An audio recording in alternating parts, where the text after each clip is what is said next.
Welcome to Trigger Talk, your place for everything first-person shooters like Battlefield, Call of Duty, and so much more.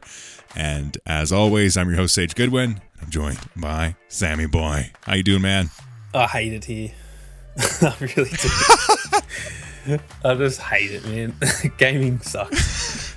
I'm so sick of it. Yeah, we went from like the golden age last year of video gaming to just like terrible. Yeah. And last year was terrible if you were in the game industry as well, because they laid off about 11,000 people. And it's even worse this year because we just got into March and they've already surpassed that. So on the industry side, it's terrible. If you love video games like Star Wars and excited, possibly even hesitantly so, about the next Battlefield game, it's also not that exciting. So we're hopping into the Battlefield show. We're going to be talking about all of the crap show that came in the last few days for the Battlefield franchise. So let's jump in. There's nothing going on, right? No, it's been a pretty chill week, actually. We haven't really, there's been nothing big going on. We definitely weren't meant to have this week off the podcast. Yeah, so this episode is going to come up basically as soon as I can get it edited. And if you're like, where the heck did that last week's episode go? Well, a lot of stuff happened very quickly. And as I was getting ready to like, okay, I've got the audio edited, I've got the video version edited, perfect. All of the Battlefield news just hit the fan, and Sammy and I were like, we're gonna have to record this week, right? Yes. So we've got a couple podcasts that will be coming up after this that will dive into some Helldivers stuff, as well as some discussions on a live service and Battlefield. But we thought it was better to delay last week's episode and put this one out because, my goodness, is there a lot to go over. So let's get started here. The thing that really kicked it off was a few days ago, maybe a week ago. Let me see here. Yeah, a week ago today, actually. Sammy sent me this tweet here that is a Facebook update from Marcus Lotto that said he left his job at EA. That was it. Nothing else. Context, nothing at all, and we all kind of thought the worst because why wouldn't we? Because that just generally doesn't happen. We all know that Marcus was kind of brought on as part of He was hired to build that studio. Yeah, like this was their course correction situation that happened, I want to say January 2022, when like the game had just come out, and then they did that big announcement saying like, we're committing to Battlefield, and Vince is on board and Marcus is on board and Rebecca's on board, and we're going to like right this ship. And now he had left, and we're all like, what? This guy hasn't even, I'm sure he's done a lot of work in that time, but like we have not seen any of it. So realistically, like a guy got hired and then he left, as far as we see it, because we haven't seen his work come out yet. And so that was a little bit concerning. I think we were all kind of waiting to hear a statement from him, and he did sort of talk about it, and he said that it was on his own terms. He didn't get fired or anything like that. Still not, like it was still kind of vague what he said. And then, just a few days after that, we get this news that EA is doing the next round of what seems like just inevitable layoffs. At this point, I'm just counting down the days until the next one. At this point, there'll be one next week. There'll be one the week after. That's just how it seems like it's going. Kind of surprised we didn't see EA do this already last year, but yeah, here we are. 670 people have unfortunately lost their job due to the greed of the people at the top of that company, who are, in my opinion, scumbags and heartless pricks, to say the least. And they've just cost 670 people their jobs. A lot of those people, I saw some guy with the Sony layoffs tweet like, I've got a 3-week-old kid and now I've just lost my job. So like this is to the people at the higher ups in EA and stuff, to them it's just getting rid of some numbers. They don't care to actual people making these games and stuff, this is their livelihoods. These people may not be able to find a job for so long because the competition is so strong now that there's only X amount of jobs going, and half of them don't even exist anymore. So there's actually less jobs than there were. And then all these other people, these 7,000 people that have been, laid off this year, they're all fighting for these very limited amount of jobs. It must be so stressful for those people, especially with an industry like this where I feel like developers are so passionate. They just want to make fun games. They just want to, it's like art to them, and it is art. And they've probably landed their dream job. Oh man, I get to work on the next Battlefield game. This is my favorite shooter growing up, and now I get to work on it. Oh, hang on. No, you don't. You don't get to work on that game anymore. So I'm just getting pretty sick of hearing about it at this point. Like the corporate greed at all of these companies, and not just EA, it's just all of them. It's terrible. And if I didn't love games so much, I just wish the whole gaming industry would collapse so that they all lose their money, to be honest, because it's annoying that they won't see any downside to this. They just get their money. They're probably going to get all bonuses for doing a good job. I don't know. So frustrating. so deflating to just see all this stuff. Yeah. It is a very volatile time in the game space right now. There was a lot of overhiring done, and that is only to be put at the feet of the managers who did not budget well or did not put things into proper perspective originally. And again, EA is making a big effort. So where did we start here? Why did we get here? Well, EA is putting a big focus now on their own titles, things that are not based off of existing franchises or have anything with licensing fees. We saw a big loss in the Star Wars space where a few untitled projects and then the Mandalorian project got officially canned as far as we know. And I think was subsequently confirmed to be. We don't necessarily know of the details, but yes, the first-person shooter game that Respawn was working on was canceled, but Jedi Series 3 will continue going forward. They specifically mentioned a higher focus on their own properties, like Battlefield, Apex, and sports games, which not surprising here, but it comes at this weird time because they have consistently for the last however many years been a big part of their success as a publishing outfit has been them also having licensed games. If you look all the way back to when Harry Potter games came out, all the way from I think the 90s up, EA had a hand in those and a lot of other projects as well. So there's always been this piece of licensing, but that's no longer the case as we move forward. And there's been a lot of discussion of yes, you have to pay licensing fees, but also you're probably going to make more. And if you look at the Star Wars franchise as a whole, that's definitely been the case. Yes, Epic Games put the game on free for PC, but you know how it gets free on PC?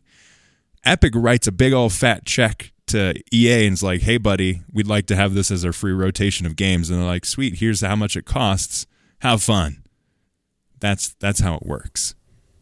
Yeah, the business side of it, I genuinely am baffled how they think that works.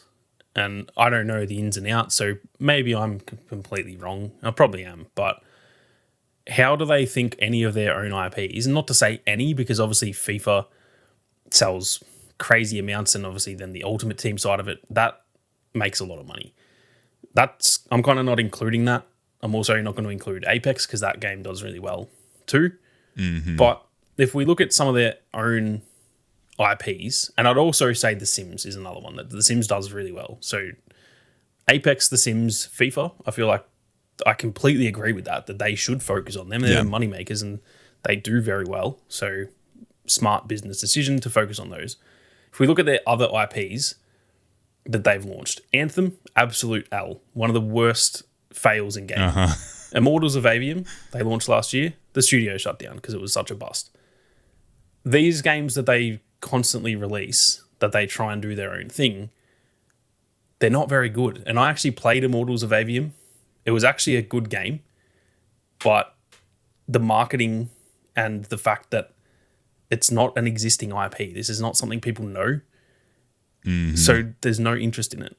You have to do something like absolutely crazy to break a new IP like that into the world and make people go, oh, damn, that looks really good. Unfortunately, they didn't.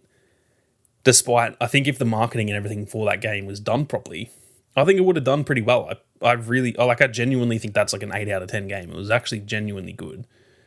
But it was a bust, whether I like it or not. It was an absolute astronomical fail.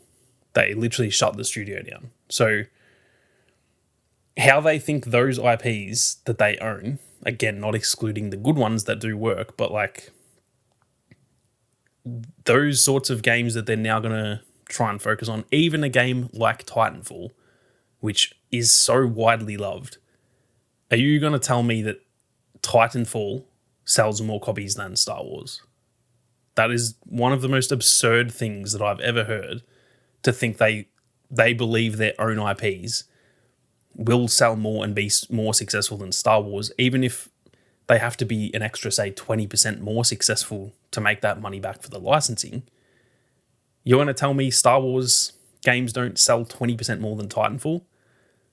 Battlefront alone sold 33 million copies for those games. Titanfall is not even remotely close to that. So, yeah, the thought process that goes on with that, I don't understand.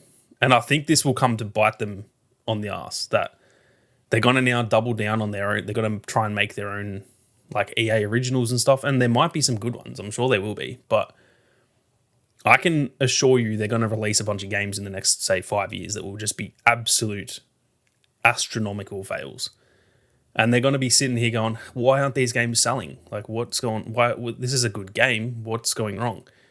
It's because no one cares about it. It's not a big...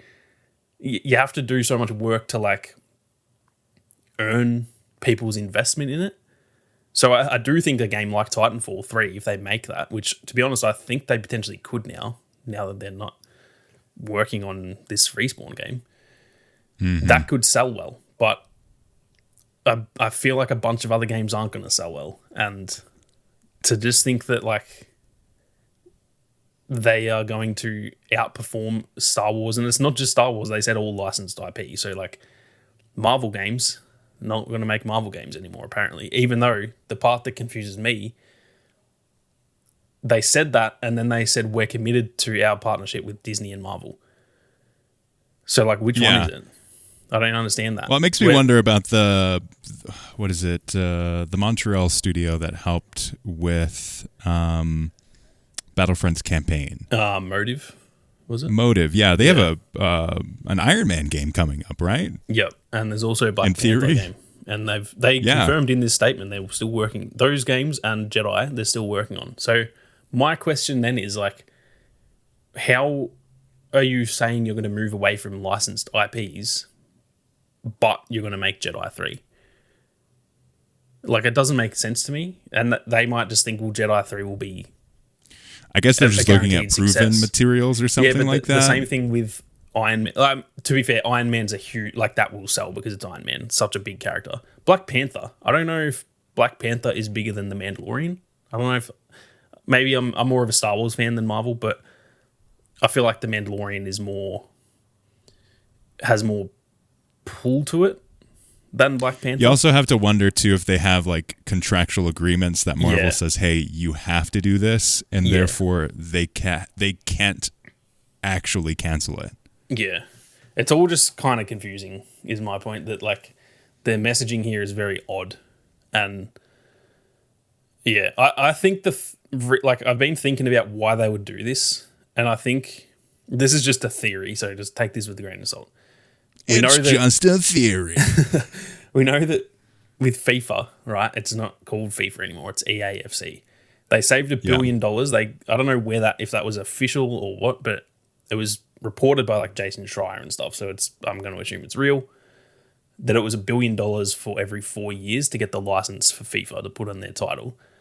And then this year, well, I guess last year, they didn't do that, and it's now EA Sports FC, and I'd imagine would have sold just as well as every other FIFA. So I think that they've seen that and gone, hang on, we were paying $1 billion for that license, and we've just taken that away now, saved ourselves $1 billion, and the game sold just as well. So why would we pay Star Wars to have their license? We'll just make our own game, which is the worst logic. That is literally one of the stupidest things ever, because FIFA's been around, like I don't know what year FIFA started, but it was like in the 90s. This is like the 28th FIFA game. So it's a long-standing franchise, right? It's every year. Everyone just knows it.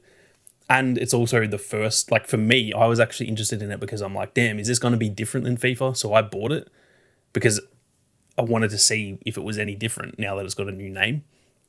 That's a very different example than just thinking you can, oh, well, we're not going to make the Star Wars FPS game. Let's just delete that, not pay the license, and then go make our own FPS.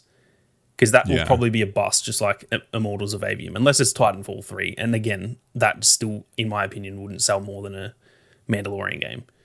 So I genuinely think they are so like out of touch that they've just seen, hang on, we were paying $1 billion for this license, now we're not. We've saved $1 billion and the game's still done as well. Let's just do that across the board. And they're quickly going to find out that's not how it works. But I genuinely just think that's like, I don't know.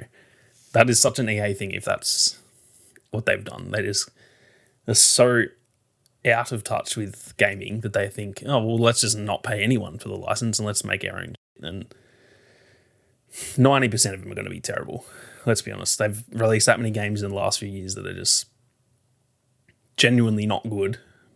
Like, absolute fails. And even their good games like Immortals of Avium was such a bust they had to lay people off because of it. So, yeah. At the end of it kind of makes me feel a little bit better that they're going to be the ones paying for this, because it's not going to work out for them. But it's just frustrating that we have to lose games, for the sake of that. It is heartbreaking on all sides just to see the loss of some pretty exciting projects and generally just like how hyped we were for like Respawn to really cook and get the stuff that they do so well and move that forward. Like they are one of, if not the best in the game space right now when it comes to the types of games that they make. Like they have not been missing ever. But going back to like how we're talking about like the different focus for EA, another thing we have to think about and keep in mind here is that even when EA in the past has focused heavily on their own IP and materials, they haven't done it very well. Because if you look at Battlefield 1 and Titanfall 2, screwed that game up. Titanfall 2 was so poorly planned in its release schedule, and I don't think canceling licensed games is going to fix any of the problems that EA currently has, period. Yeah, I was thinking about that this morning. I was listening to a podcast when I was taking a walk, and they mentioned how Titanfall launched in between COD and Battlefield 1. Yep. And I only just had the revelation, what the hell are you doing? Because it's the same company.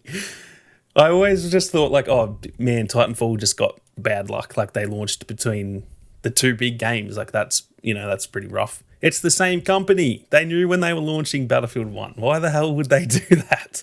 That's the dumbest logic ever. They pretty much screwed the sales of their own game. But like, in what universe do you launch two things in essentially a week of each other? Both shooters. If it was like FIFA and Battlefield, I would still say that's not ideal, but that's different because people who buy FIFA are going to buy FIFA. It's not going to change their mind. Launching two shooters in the same week of each other by the same publisher, that is genuinely one of the most just like zero thought process situations I've ever witnessed in my life. It's even worse when you look at the specifics. So Call of Duty Infinite Warfare was the 2016 Call of Duty game. It came out on October 14th. And a week later, October 21st, you have Battlefield 1. And then a week after that, you have Titanfall 2. October 28th. My goodness. So, why? It's the only question I have.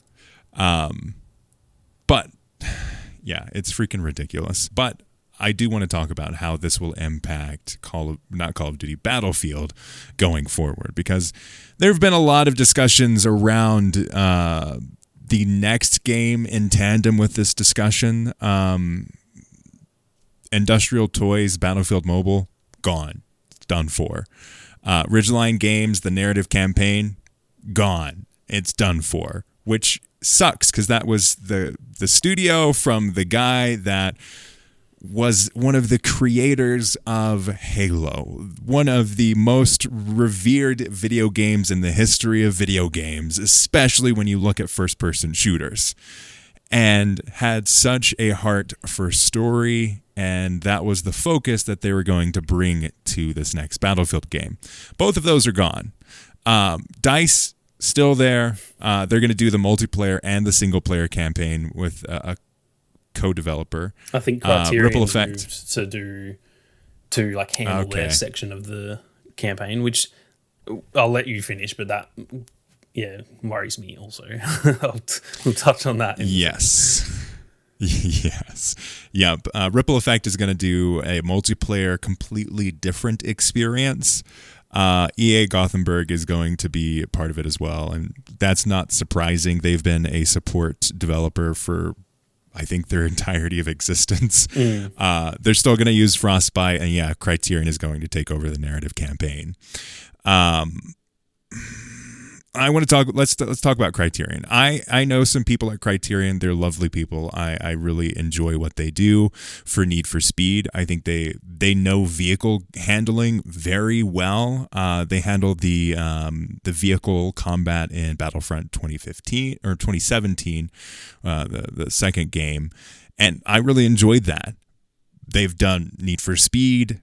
Quite a few of those games, and they seem to be tapped in every now and then when it comes to something like this. And what it says here, EA's president, Laura Miele, has confirmed that Criterion senior producer Danny Isaac and studio head of creative Darren White will replace Leto to continue work on the planned Battlefield next single-player campaign via an internal note, which sucks. Like, they're probably great at what they do, but they didn't start Halo. Yeah. My issue with it is that I'm sure they can, like, I trust Criterion. I think they're a good company, but they were already on the team. They were already working on Battlefield. So they've now been taken off something, which is most likely the vehicle side of things. So now it's just... Which Battlefield desperately needs. Yeah. Yeah, the campaign is still, like, it's good to hear that that's not just being ditched, right? Because initially I was like, oh my God, Ridgeline's shut down, so they're just deleting the campaign and we're having another Battlefield without one, which I don't... I'll play the campaign, but I don't buy Battlefield for the campaign. So I don't really care. It's more that I think it is better for the game. It needs to have a campaign. Yeah, it needs it for the lore side of the game, which, again, I don't care personally that much for multiplayer games about the lore, but I do think it's nice to tie everything together. It makes you care about some characters and stuff. We all love Irish. He wouldn't exist if it weren't for the campaign. So I think it's important to have it there. My concern now is that we're getting they're spread too thin again, because now Criterion has had to move to that. I'm going to assume the majority of that team is now working on the story, because Ridgeline Studios quite literally does not exist anymore. So they have to put a team on that, and I'm going to assume it's mostly Criterion. They are then being taken away from something, which again is probably the vehicle gameplay, which personally I don't care if the vehicles suck, because you know who I make them terrible.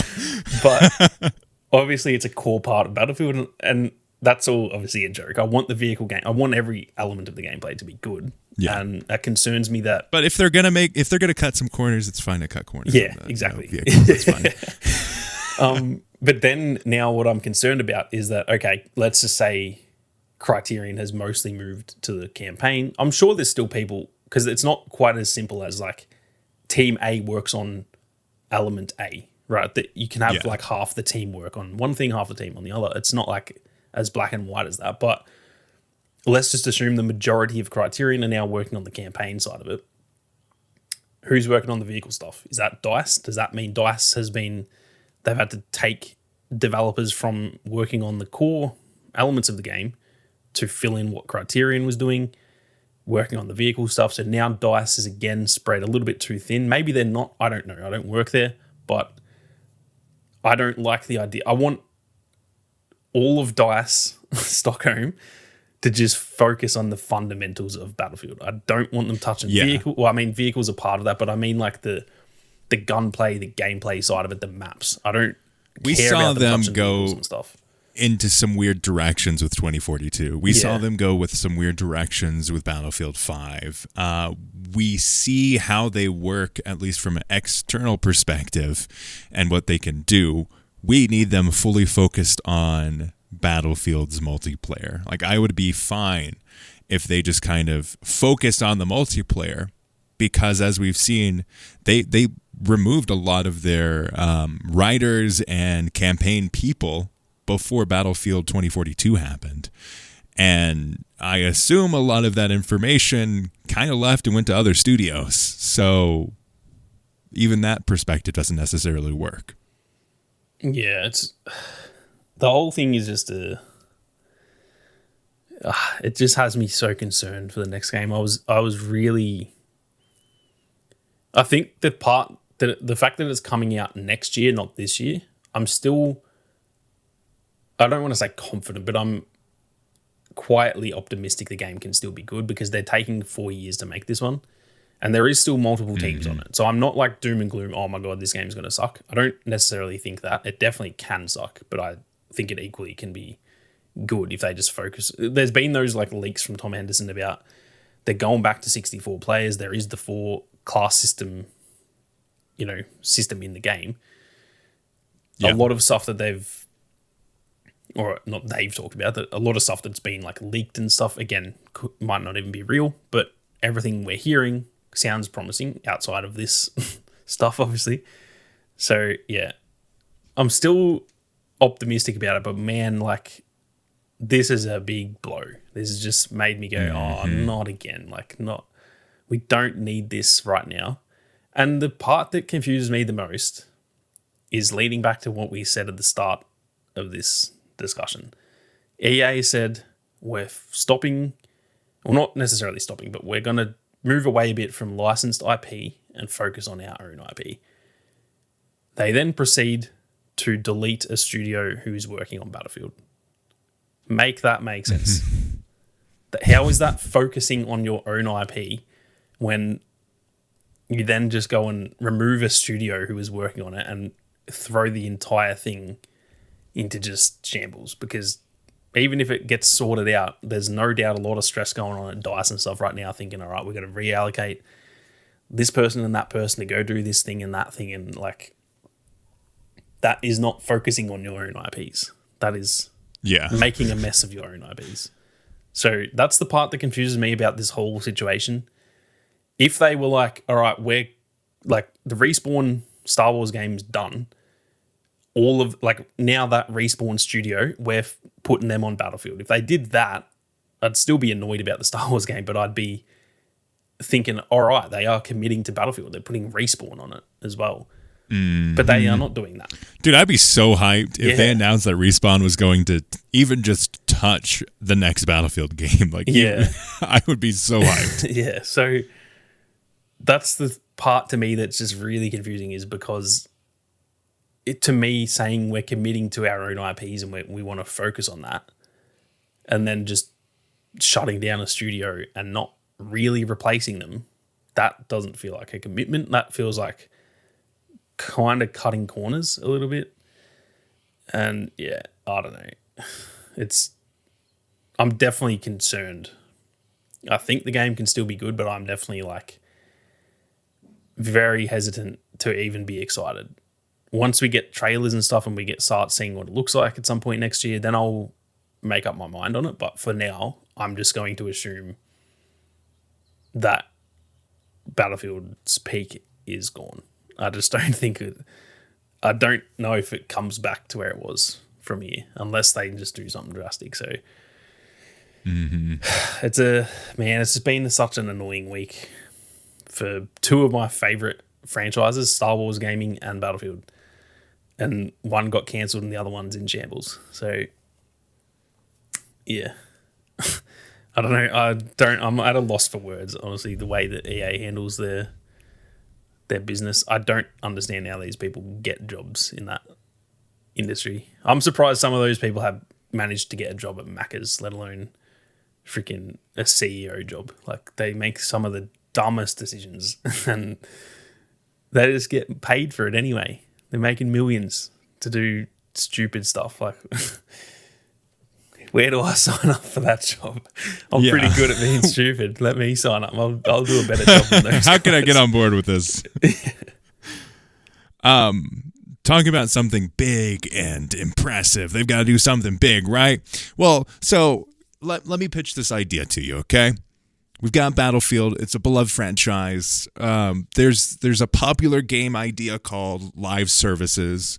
You still with me? Live services, Battlefield, perfect, okay? Have you heard of battle royales?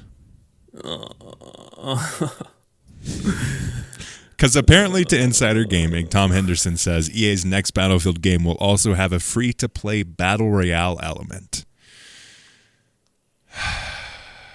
They are living in 2017, man.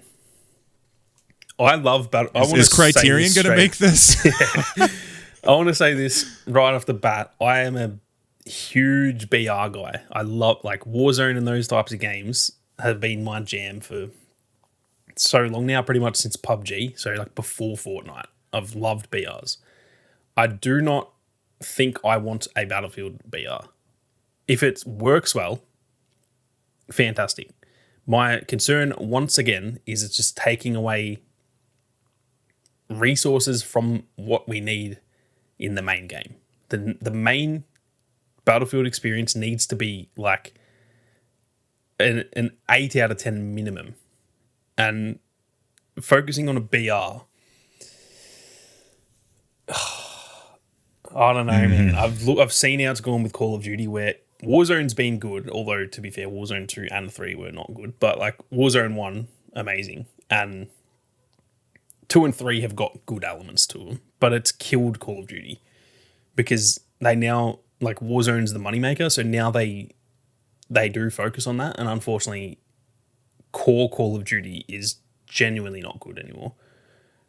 And considering EA seem to just want to copy Activision when it comes to their shooters, I'd imagine they'll do the same thing and they'll just put all their eggs in the basket of the BR, which I'm sure can be good. If Ripple Effect is making that, I'm sure it'll be decent.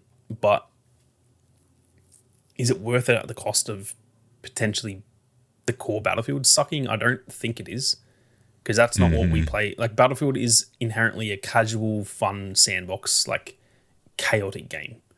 It's not, I don't need the sweatiness of a BR in there. I would love it. Again, I'm not saying I don't want that, because I know I'll play it, but I still think I'd say I don't want it. Like, I think I'd prefer them to just not do that, because the other issues it can cause, for me, it's not worth the risk. They need to focus. They need to get the main game really good to where we're all like, all right, we believe in DICE again. Like, Battlefield's back. It doesn't have to be the best one. It just needs to be like I said, an 8 out of 10, and we're all happy, and it's just got a good, steady lifespan. After that, get a bit wacky with it again. You've earned our trust. Make the next game good, but like, you can do something different. That's fine. But I don't think they can be different with this one. I think they need to genuinely go back to their core and make essentially Battlefield 3 and 4 type of game. And look, they can do that and make a BR at the same time, but it just concerns me. And the whole thing I'm concerned about with the BR thing, I really like BRs. I don't think BRs in 2025 are the play. I think the BR era is done. Not to say Fortnite and Warzone and Apex aren't killing it. Those are the big three, and no one, I assure you, there will never be a BR that's bigger than those games. Never again. Like, it's just not going to happen. That era's behind us. There'll be a new era of something in the next 5 years where we'll phase into like the new big type of game, whatever that may be. But they're so far behind. They're so out of touch that we're in 2024 and they're being like, oh, you know what would be a sick idea? Let's put a BR in this one. Like, my man, it is 2024. It is not 2017. Like, back then when Firestorm was added, I was like, that's a smart decision, except for the paywall side of it. But like, I was like, yep, that's a good idea to put a BR in Battlefield. That's a really smart idea. Now I just don't think it is. I really just don't think that's the play. And I hope I'm wrong. Hope it's the biggest BR ever, but I can't see that happening. So, if any, I'm torn here. I think it is completely idiotic for them to try a battle royale again. I think that the boat sailed, like you said. We've got the main players here. It's like streaming. Nobody's making a new streaming service right now because Netflix is number one. Everyone's fighting for slot number 2. That's kind of where we're at. And I think battle royales are very similar in terms of, hey, we've got tons of battle royales. PUBG's still around. There's Fortnite. There's Warzone. There's Apex. There are so many right now. And I think we are at peak battle royale, like saturation point. So when you say, hey, they're making a battle royale, I'm like, oh gosh, here we go. And I think to really cement this fact is that Battlefield as a franchise, it has failed miserably as a live service. And battle royales, if you look at Last of Us, Naughty Dog said, hey, we're not going to be a live service studio because it takes too much work to be a live service studio, and we don't want that to happen.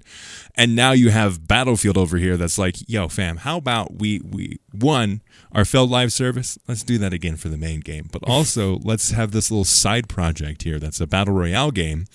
The redeeming factor is apparently, from what Tom Henderson is saying, it is a brainchild of Byron Bede, who was previously leading the live service for Call of Duty. So there is a little bit of hope, but not enough for me to be like, yeah, let's go, Battle Royale and Battlefield. I think there's a great opportunity for Battlefield to do something interesting with the Battle Royale format. I just don't think DICE and anything involved with DICE has any of the innovation anymore when it comes to first-person shooters, unfortunately. Yeah, I just think, like you said, the ship has sailed. I think it could be the best BR we've seen. It could be better than Fortnite. It could be better than those games. I still don't think it will do that well because BR players have found their BR, and I don't feel like BR is attracting that many. Not to say it's not attracting anyone, but there was that big drive of like everyone started playing BRs. And now that's not the case. Now it's like games like Helldivers and Palworld and stuff. That's the new era we're moving into. These sort of cheaper, just pure fun games. There's no, like Helldivers is just co-op. There's no like, it looks chaotic, but it's not a sweaty game. You're not like busting your ass trying to, beat other players. It's just you and your buddies jumping in, fighting some bugs or fighting some robots. That's literally it. Palworld, they just said it's sold 25 million copies, and that is literally just Pokemon with guns. There's no like crazy elements to it. Like it looks like a pretty big game in terms of scale, but like, yeah, it's just a fun core experience. And I think that's the era we're moving into.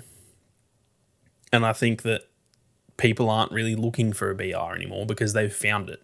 Everyone's kind of, the big BR rush happened and everyone like fell into their genre, whether it's people landed at Apex, people landed at Fortnite, Warzone, people stuck with PUBG. It doesn't matter. The people who are playing BRs have found their place, and it's very hard to take them from that. I don't think a Battlefield BR, even if it's absolutely phenomenal, is going to come along and everyone from Fortnite's going to be like, oh, screw Fortnite, let's go play Battlefield instead. I just don't see that happening. So that's where I'm concerned. Even it could be fantastic. It could be the best BR we've seen, but I still just don't think it's going to drive the success that they want it to. Everyone wants to be the next Fortnite because they see how much money that makes, but it's not going to do those numbers, man. I would put all of my money on that it's just not going to be. It's not even going to be Warzone. It's impossible at this point. So, like you said, I think that's the main issue here, that the ship sailed and that they're still stuck in they're just playing catch up. They're just living 5 years ago.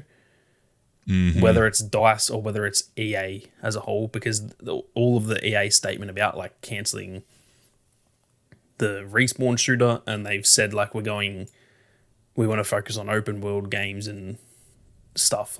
That statement, if you told me that was written in 2017 or 18, I would believe you, because they are so far behind. And I don't know how they don't see that.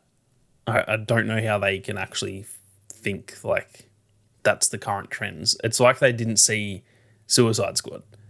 That was an absolute, one of the biggest flops I've ever seen, I think, because it was a live service. Not because of the game itself looked fine in terms of production value and all that. That game sucked because it was a live service. Simple as that. And now they're like, oh, everyone loves live service, let's do that. No, they don't. They literally do not. No one has ever... It was cool when it started and now it's not cool. No one likes that. It's really embarrassing how far behind they are. Mm-hmm. And that's the thing. I think that they are making the wrong decisions here. They see, oh, hey, this is what's successful in the past. Let's just do that again, but today. And that's not how great games are made. Great games are made from studios and publishers and game developers saying, hey, I've got this really interesting idea. It might combine multiple things from games in the past, but it is not like, oh, hey, guys, I hear these battle royales are pretty popular with the youth these days. And that's what a decision like this sounds like. It sounds like they're a bunch of boomers and they're saying, hey, what do the kids these days like to play? And they're like, well, battle royales and the Fortnites are good, right? Yes, but you can't be Fortnite. Yeah. And I don't think DICE as a game studio right now has enough innovation at the top to push things forward like they need to be. Yes, we have the man, the myth, the legend, Vince Impala. Yes, I think he has the right intentions when it comes to Battlefield as a game series, but also he's head of Battlefield and he made the decision to cut a studio that was specifically designed to be for the campaign of the next Battlefield game. So he might have been subverted, but it kind of hurts when that decision is made for your game studio. Yeah, that is something I hadn't thought about. I wonder how much say Vince has had in this. I'm going to assume it went above his head because it's EA. It seems like a decision that would have to come from above him, right? Yeah, I don't think Vince would be like, all right, we're going to because he's really not in charge of that. He's more of a team manager in that he's managing the teams who are making these games, whereas there's the people like Andrew Wilson who are more just handling the business and that studio needs to be shut down, which no it doesn't, but okay. So then he shuts it down. I can't imagine Vince had any say in it, but yeah, who knows? He may have had to just those CEOs and stuff may have had to consult with him and say, we need you to kind of make the decision on who someone from the Battlefield team has to go. You need to pick it. And that's so annoying if that would be the case for Vince. I don't want them to push his buttons and annoy him and he leaves, because kind of seems like that's what happened with Marcus as well. I'd imagine Marcus is a similar type of guy to Vince, where he probably EA was saying what needs to happen, and I feel like he would be like, no, this is what's going to happen. And I feel like the reason he left before the announcement is because he probably got fed up with the way that they handle things. Because the studio didn't get shut down and then he left at the same time. He left before this happened. So I think he knew what was about to happen, and he said, you know what, I'm not being a part of this. I'm done with you guys. I hope they don't do that to Vince. If they push Vince out of this company, then them focusing on their IPs, like they said, that is not going to work, because they need someone like him on Battlefield. If they don't have someone like Vince, we're done. We are so done. Mm-hmm. Yeah, I totally expect... I would assume that Marcus Leto got given the option of, hey, we're shutting down the studio, but do you want to come over to the rest of Battlefield? Do you want to lead this other project over here? I totally assume something like that happened. There must have been something going on behind the scenes for him to, one, get out of that game studio and just decide to leave, and then also be like, peace out, fam, I'm not doing games anymore. Yeah, that's the part that made me think he's had enough of it. Because he full on said in his statement, like, I need to now go and take a step away and see if this is still what I want to do. I think it would just be that situation of like, nah, man, I'm just, because it probably was a similar situation with Halo. I don't know when he left Halo, or whether it was at Bungie or it was still at like 343 then. I don't know. Yeah. But I'm going to assume he just was like, you know what, I'm just sick of like the corporate element of it. He's clearly passionate about making games, but unfortunately these days that's like not even a part of it anymore.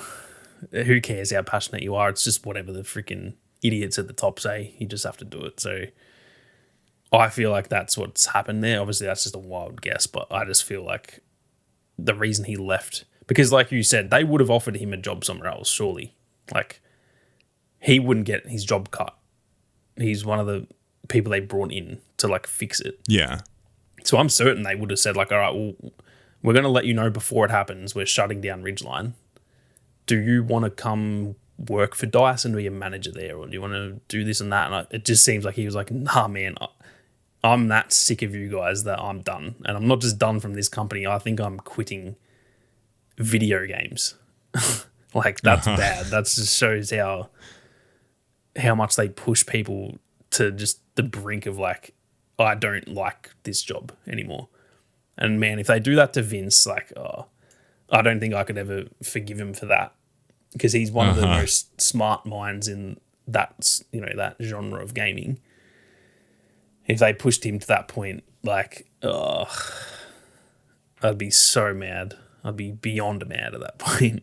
Yeah. And I think Battlefield is going in the right direction ultimately when we look at the franchise. I think Vince Zampella is steering things to the direction that Battlefield needs to be, but I still don't think that he'll have as much success as he probably wants, and hopefully that doesn't deter him, because I think Battlefield as a franchise needs someone with that strong hand to be like, hey guys, stop doing this. Because if you look at Battlefront as a game series, they wanted to do things, but they didn't have enough of a strong head people there to fight for what really needed to be done for those games. If you talk to like people like Dennis Brandvald, his biggest gripe with everything was how long it took for things to get approved or reviewed or go through the proper channels of going through DICE and then EA and then Disney, and not having someone there to actually fight for what they needed to do. Yeah, it's all, oh man, it's just, it all literally makes me that like frustrated.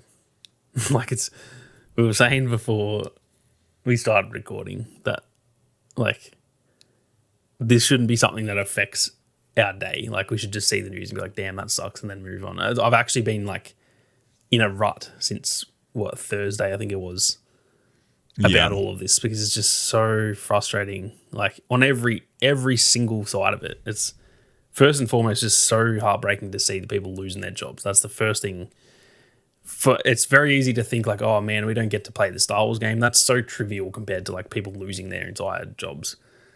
Mm-hmm. But then there is also that yeah, I don't get to play the Star Wars game, and the Battlefield game might suck and all. It's just like so many things wrong. And if their messaging was clear, and if like what they're saying actually made sense. Even if something sucks but it makes sense, then I think everyone accepts it. But like this, half this stuff doesn't make sense. That's the part that's confusing. Maybe we're still all wrong and they're just not, I don't know, being transparent enough. But like, be transparent with us and explain this stuff, because I'm going to be honest, it makes them look that stupid doing all this, and not their messaging makes them look like we've said a bunch of boomers that just don't. It's very contradictory. Yeah. On the one hand, they're like, we're going all in on our owned IP. Yeah.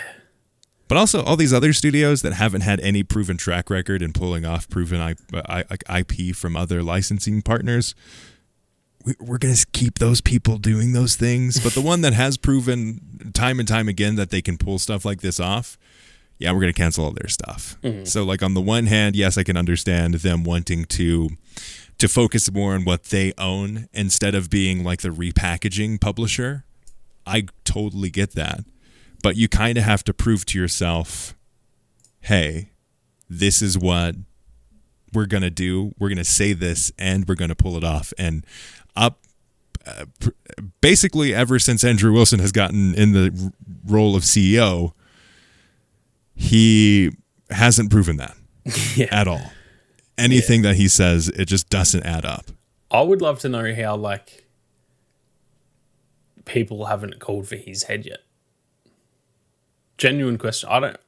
As if the shareholders and stuff aren't, I mean, they're all just boomers too, so they just don't know what's going on. But how have people not been like, hang on, this dude just came into our company, and yeah, there's like been good areas where overall EA is still growing each year and making more money. That's because of FIFA, essentially. It's just FIFA that like holds that company up.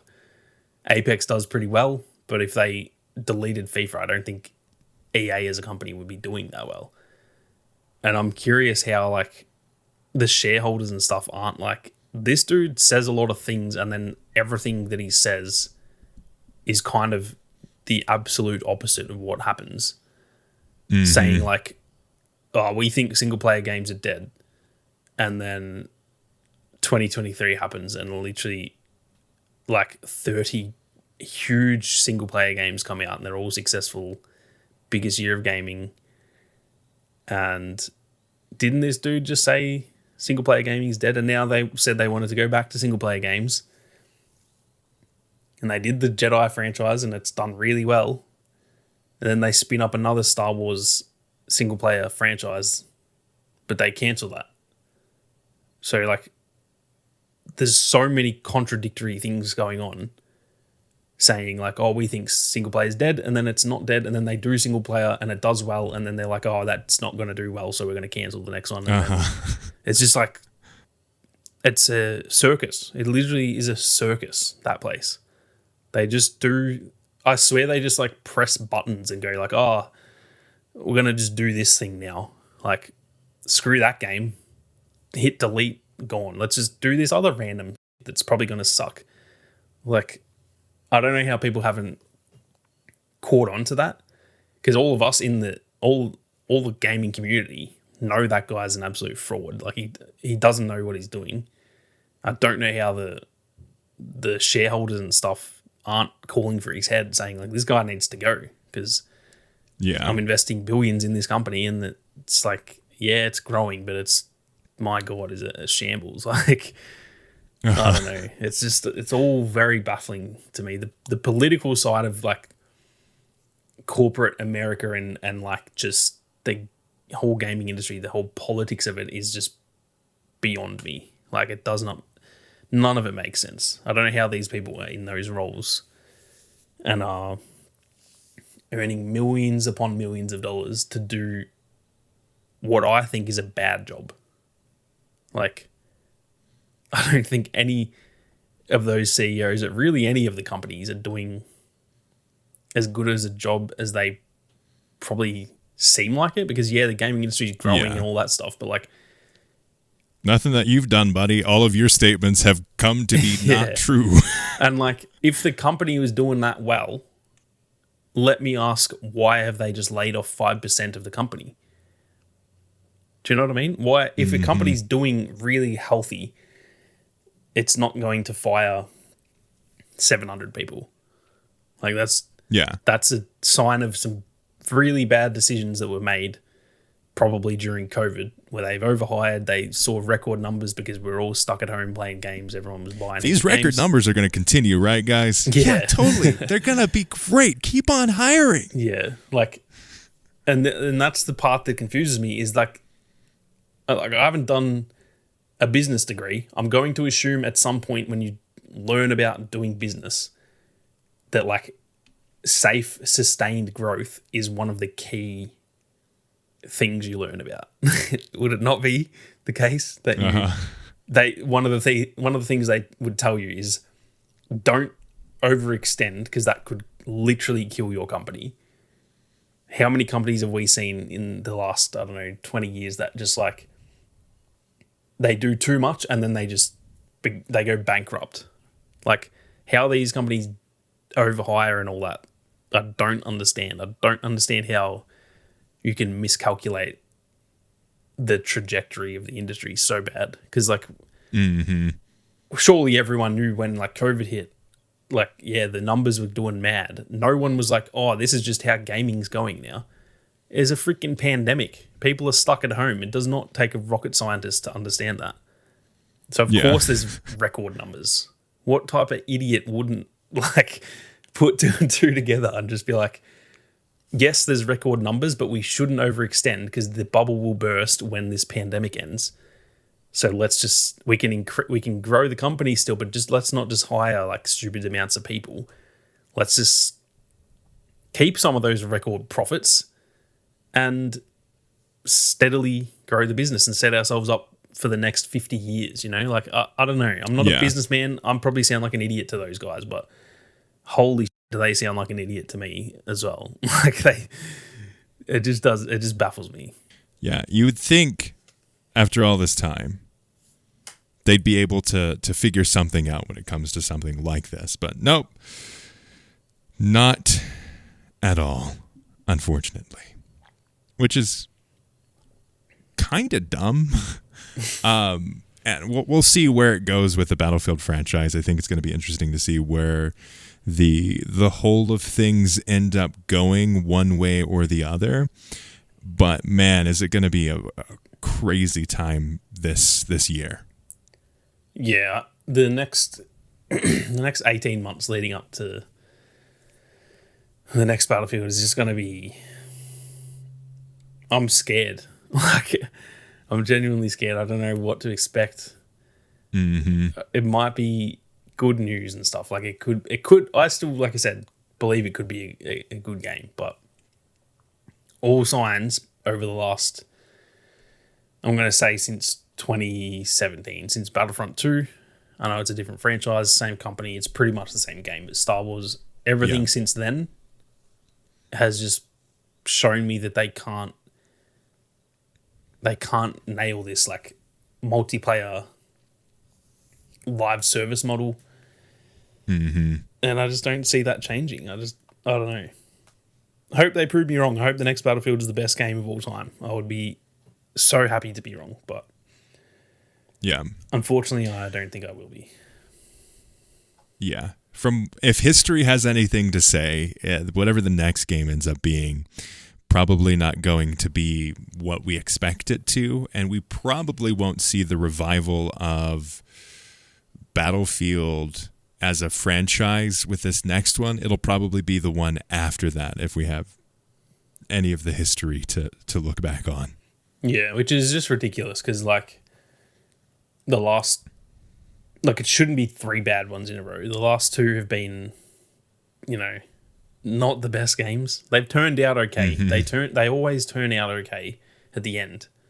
That doesn't make it a good game. I always just kind of judge a game by its first period. That's why I love Battlefront 2, but I don't rate that game crazy high because its entire lifespan until like the last 6 months or a year, it was really not good, and even its current state because of all the issues it had at launch. There was a lot. The saber combat's not that good. All those sorts of things.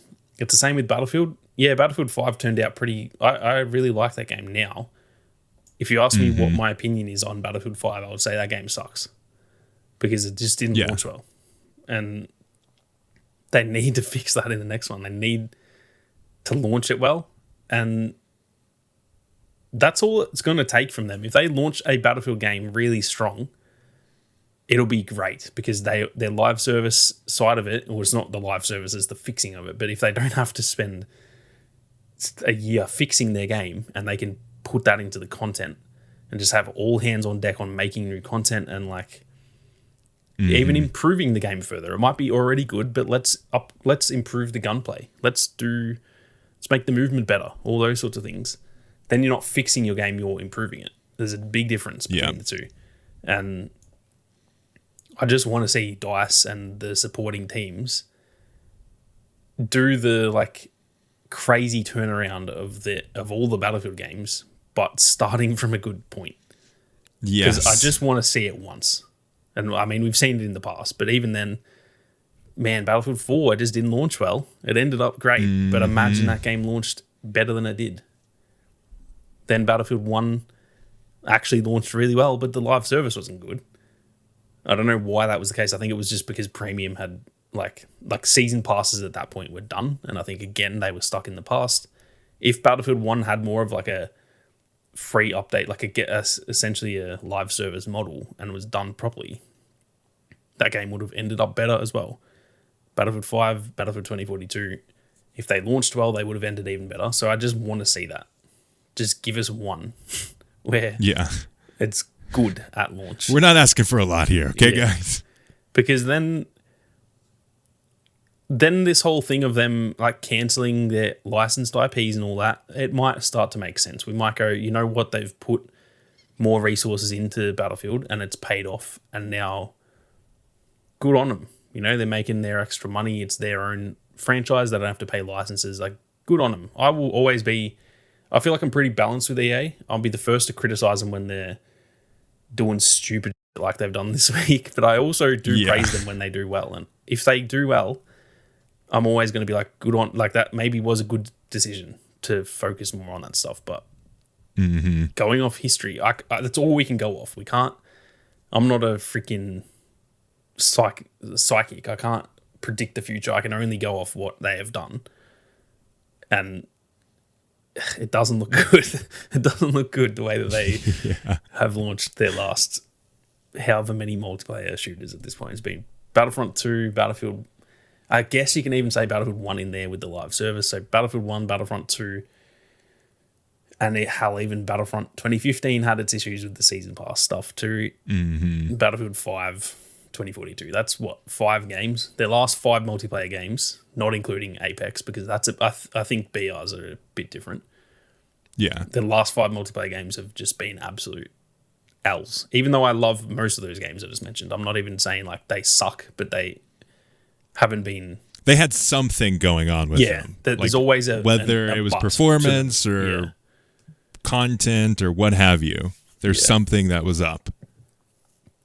They just need to and this is why I'm concerned. They just need to go back to the fundamentals, make a good core Battlefield experience. I don't need 40 maps at launch. I don't need wild tornadoes and stuff.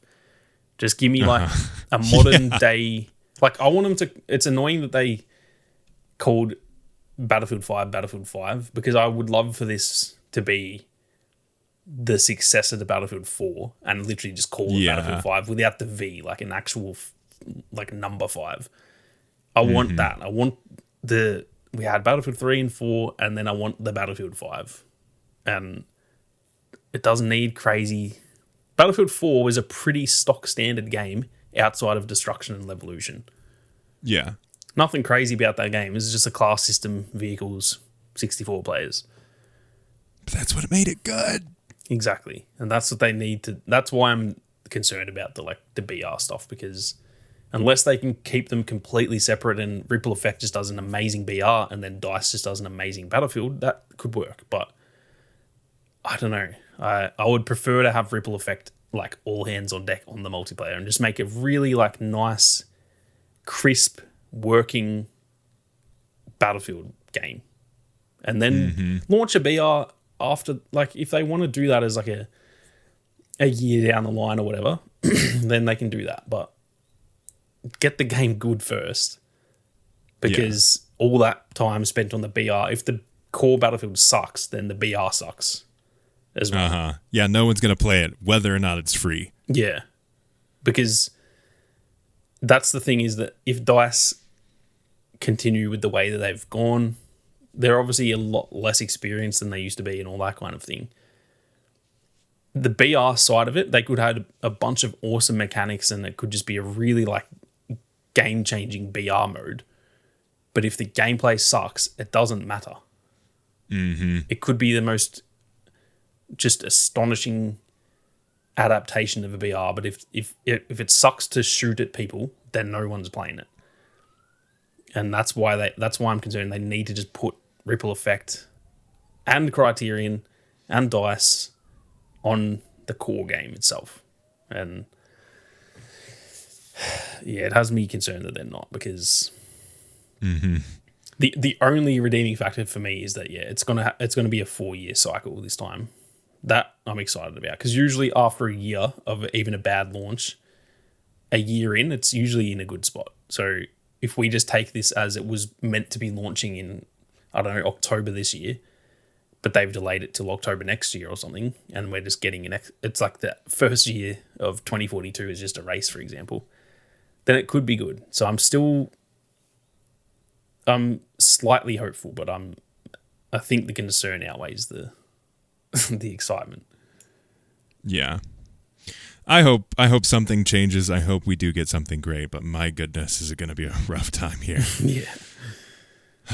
But let us know your thoughts in the comments below if you're watching this on YouTube, or contact at uplinkpodcast.com if you are listening to this wherever you find podcasts. As always, check out Sammy Boy's channel and all the fun he's got going on over there. He had some spicy videos that came out recently. I would highly recommend go checking those out. Yeah, I would say if you don't like hearing swearing, I would probably recommend not to watch those videos. Yeah. You know it's going to be a good video when Sammy Boy's like, yep, turn away, kids. Yeah. Might not be your video. Yeah. But as always, we'll see you later, video gamers.